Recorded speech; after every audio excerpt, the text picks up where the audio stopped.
Duit raya habis kelip mata. Ini cara simpan yang buat nilainya makin naik setiap tahun.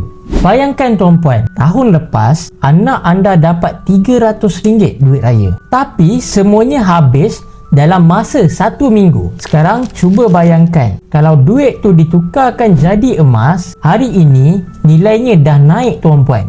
Soalan saya tuan-puan, duit tu nak bagi habis ataupun nak bagi bertambah tuan-puan? Setiap tahun, rakyat Malaysia berbelanja bilion ringgit sempena musim perayaan. Tapi berapa ramai yang ajar anak-anak mereka simpan duit raya secara bijak?